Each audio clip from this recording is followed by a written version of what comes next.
UPSC mains ethics paper 4 और lecture number 9। तो आज के टॉपिक है सूचना का अधिकार, राइट टू इन्फॉर्मेशन। सूचना का अधिकार से आशा है कि जन सामान्य तक सूचनाओं की पहुंच होनी चाहिए। दूसरे शब्दों में सरकारी कार्यों, निर्णयों, उनके निष्पादनों से संबंधित फाइलों एवं दस्तावेजों तक नागरिकों एवं गैर नागरिकों संगठनों की औचित्यपूर्ण स्वतंत्र पहुंच होनी चाहिए। यह उन सभी सरकारी क्रियाकलापों में गोपनीयता के स्थान पर खुलेपन एवं पारदर्शिता की मांग करता है जहां सामाजिक हित, राष्ट्रीय हित पर नकारात्मक असर न पड़ता है। अतः सूचना का अधिकार भ्रष्टाचार रोकने एवं सुशासन में सहायक है। यह प्रशासन में पारदर्शिता को बढ़ावा देता है तथा प्रशासकों में जवाबदेहिता के तत्वों को जागृत करता है। उदाहरण के लिए सूचना का अधिकार के ये एग्जाम्पल्स है, जैसे आपके इलाके में विकास के कामों के लिए कितने पैसे खर्च हुए और कहाँ खर्च हुए। दूसरा एग्जाम्पल्स है, आपके इलाके की राशन की दुकान में कब और कितना राशन आया। और तीसरा है, स्कूल, कॉलेज और हॉस्पिटलों में कितने पैसे खर्च हुए। नैतिक दुविधा, तो इसका इंग्लिश होता है एथिकल डायलेमा। तो निर्णय लेने या किसी कार्य को करते समय जब दो या दो से अधिक विकल्पों में से किसी एक विकल्प को चुनने में असमंजस या द्वंद्व की स्थिति उत्पन्न हो और उससे वह नैतिक पक्ष से संबंधित हो तो फिर उसे नैतिक दुविधा कहते हैं। नैतिक दुविधा के निराकरण के लिए संवैधानिक मूल्य और कानून, दिशा निर्देश, अंतरात्मा, प्रगतिशील मानवीय मूल्यों, दीर्घकालिक मानवीय हितों तथा महापुरुषों द्वारा प्रतिपादित मार्ग को ध्यान में रखकर निर्णय लिया जाता है। उदाहरण के लिए गलत लेखांकन, यौन उत्पीड़न, डेटा गोपनीयता, भाई भतीजावाद, भेदभाव और संवैधानिक नैतिकता। तो कॉन्स्टिट्यूशनल मोरालिटी, तो न्यायपालिका संवैधानिक लोकतंत्र के संरक्षक के संविधान के भी नैतिकता के निर्धारण के आधार पर माना जाता है, अर्थात जो कर्म विधिक हो और जिन्हें करने के लिए संवैधानिक मान्यता प्राप्त हो और उन्हें वे संवैधानिक नैतिकता के दायरे में आते हैं, जबकि जो कर्म गैर कानूनी के विपरीत है वे अनैतिक हो जाते हैं। कानून के दृष्टिकोण से ऐसे कर्म के अपराध माना जाता है जो संविधान के मौलिक सिद्धांतों के उल्लंघन करती है। इन कार्यों के लिए द्वंद्व की व्यवस्था की जाती है। संवैधानिक नैतिकता सदैव सामाजिक नैतिकता के अनुरूप नहीं होती है, अर्थात जो सामाजिक दृष्टिकोण से मान्य हो वो संवैधानिक दृष्टिकोण से अमान्य हो सकता है, अर्थात जो सामाजिक नैतिकता के प्रतिकूल हो उसे विधिक एवं संवैधानिक मान्यता मिल सकती है।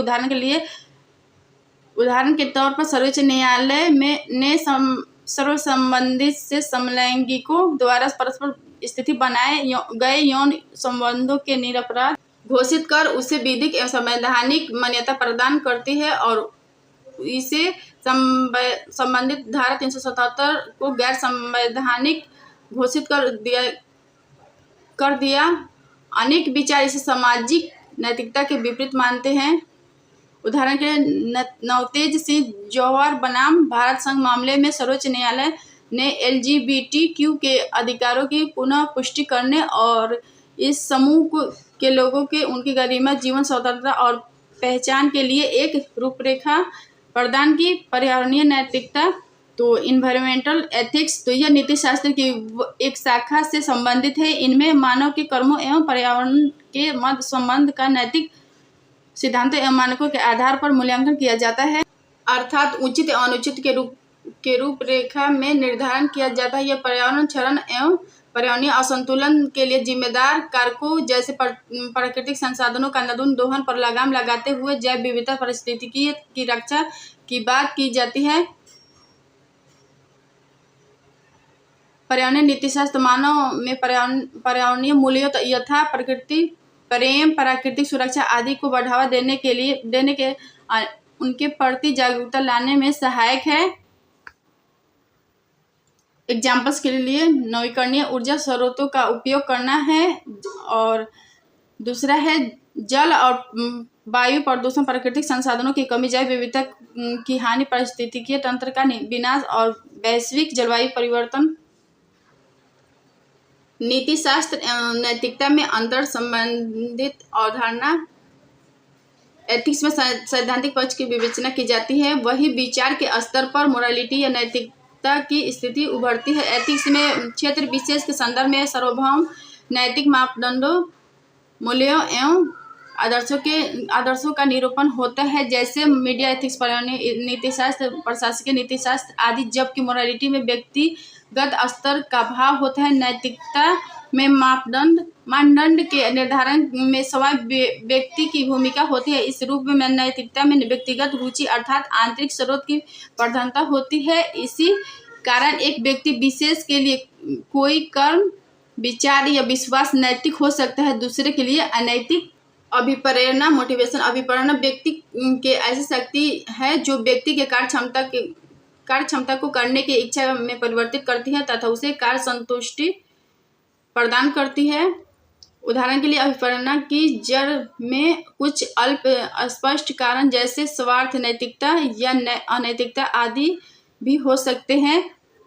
तो सामाजिक बुद्धि, सोशल इंटेलिजेंस, सामाजिक संबंधों को समझने अपने से बड़े बुजुर्गों, बच्चों, महिलाओं एवं समाज के कमजोर वर्गों के सामाजिक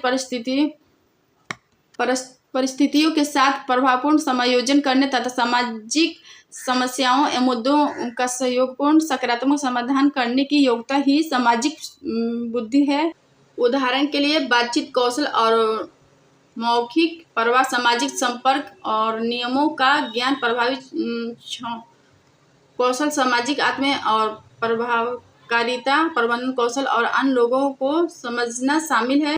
इमोशनल इंटेलिजेंस। तो संवेगात्मक बुद्धि से तात्पर्य व्यक्ति विशेष के समग्र क्षमता से है जो उसके उस विचार प्रक्रिया का उपयोग करते हुए अपने तथा दूसरे के संवेगों को पहचानने, समझने, अपने आप को प्रेरित करने तथा अपने संबंधों में संवेगों को प्रबंधित करते हुए वांछित अनुक्रिया में सक्षम बनाता है। संक्षेप में यह संवेगों तथा आवेगों का बौद्धिक नियम एवं प्रबंधन है।